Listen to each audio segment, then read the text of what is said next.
I feel like the Green Bay Packers literally outsmarted the NFL during free agency by adding two guys that were perfect fits to their roster, and what I wanted to do in this video was break down exactly why I believe that. Now, first of all, with Jair Alexander projected to be likely traded or released, I don't know if that has changed, let me know in the comments down below, but they desperately needed a cornerback, and Nate Hobbs is the perfect fit, and I'm going to tell you exactly why. However, look at this play here as he's going to play with the mind of Justin Herbert. So he's going to start off with just a little bit of off coverage here. Now watch him move to the outside. Now he's got outside leverage. Now before the ball snapped, actually, he moves right back to where he was before, playing with the mind of the quarterback, who they always use their side eyes. They don't love to show these DBs that they're looking at them, right? So what he'll do is he'll side eye. He went from off coverage to outside leverage to back to the normal off coverage, and now look at this in breaking route. Look at his ability to get back into this play,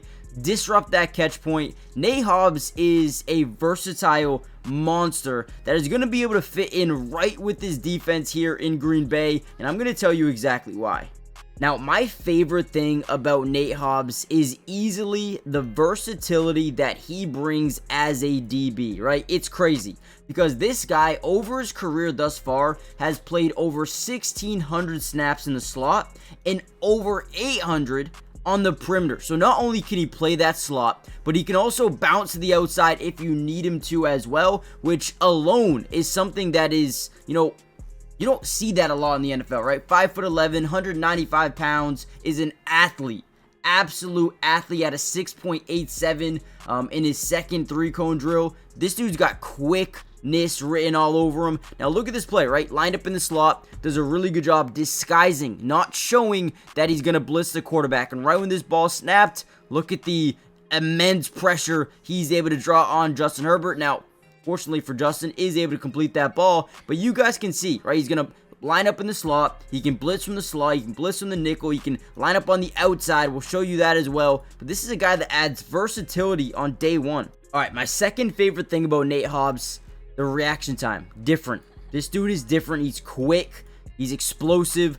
I want to show you, once his ball comes out of Stafford's hand, right, he's going to turn and fire, right? Ball's not even out. Look at Nate Hobbs. He is already breaking for the football. That is elite. Again, the football is still in the hands of Matthew Stafford, so that reaction time is one of the best in the NFL. Gets tipped up by Robert Spillane, and he ends up, getting this interception. Great. I love it. And again, when you add this versatility, or you add a guy who can play in the slot, in the nickel, he can play on the outside boundary, right? He can do so many different things, but then as elite reaction time, you're going to force a lot of opportunities for your defense, a lot of pass breakups, potential interceptions.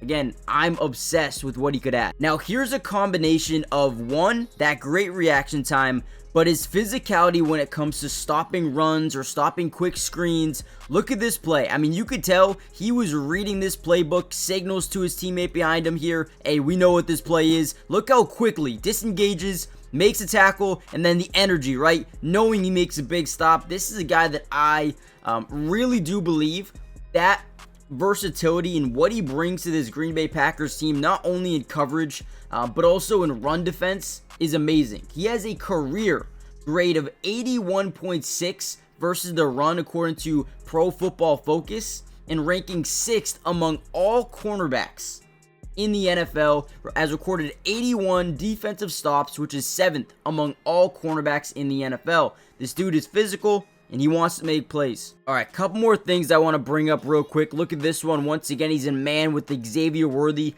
Very tough to stop. You got basically a bunch set to the left, and we're just going to be running this flat. Getting speed in Xavier Worthy in open space is already a deadly thing as it is. Look at him weave in and out of these little in-breaking routes over the middle, gets to Xavier Worthy, then breaks it up last second. Again, this dude is a true competitor. For example, back in 2022, Nate Hobbs broke his hand during a play, got it casted mid-game, and refused to abandon his teammates. Came back and played the rest of it. This dude has a resilient mindset.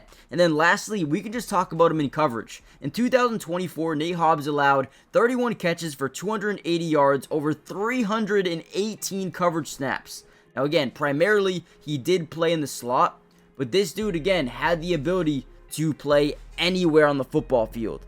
Now, before we break down the next guy that's going to be vital for the Green Bay Packers next season, do me a big time favor, guys. Hit the like button if you want more Green Bay Packers updates, more footage, more film analysis, and let me know who you want me to break down next. More importantly, though, make sure you guys subscribe to the channel if you're new. It is free, doesn't cost anything, and like I said, Green Bay Packers footage, film analysis all year, free agency, the draft, trades, we got you guys covered. And with that being said, let's dive into another big player that, man, is really going to affect Josh Jacobs and Jordan Love. And then we can start talking about Aaron Banks. The former San Francisco 49er has a rare blend of not only size, run blocking skill, pass protection, reliability, but this dude is an asset. He's a valuable player for this Green Bay Packers system who needed to, get better running the football, needed to get better in terms of protecting the quarterback. Now, he is making a good chunk of money, but this dude has a ton of potential. And let's break it down. Now, here's a play I love. So defenses like to do this thing called looping, right? Whenever you loop, basically what it means, tackle is going to reach the point of attack, and then he's going to bounce to the outside, letting this edge rusher come through the A-gap. Now, when this happens, you need to be able to switch very quickly as a guard like Aaron Banks. So once again, reaches the point of attack. He's now going to break to the inside shoulder of the tackle while this guy's going to loop around to the quarterback. Now, usually what happens is the guard will, fight over, and now this guy will get a free lane, to Brock Purdy. But watch the switch. Great switch ability, great footwork, and now Brock Purdy gets a little bit more time in the pocket.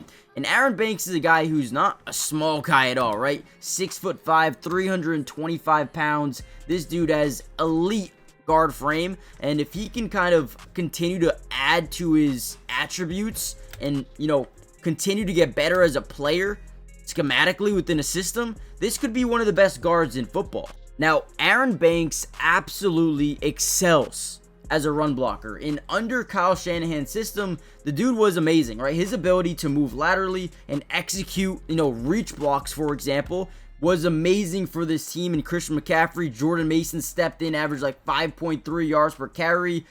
I mean, again, they were 4th in the NFL when he was on the football field in terms of running the football, okay? So immediately, Josh Jacobs is getting one hell of a left guard. Now, my favorite thing about Aaron Banks is the upside. 27 years old, turning 28, I believe, in September.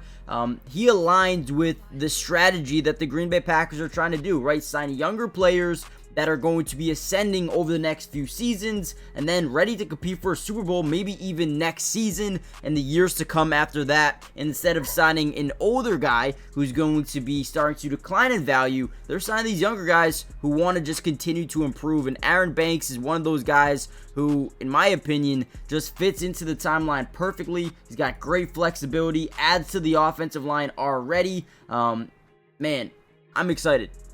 I'm excited for this pickup specifically. Him and Nate Hobbs are going to be great additions. And you'll notice that's all they really did. They took it serious, right? Hey, we're not making any crazy moves. We're signing really good players at young ages, and they're going to come in and compete right away. And that's what they did.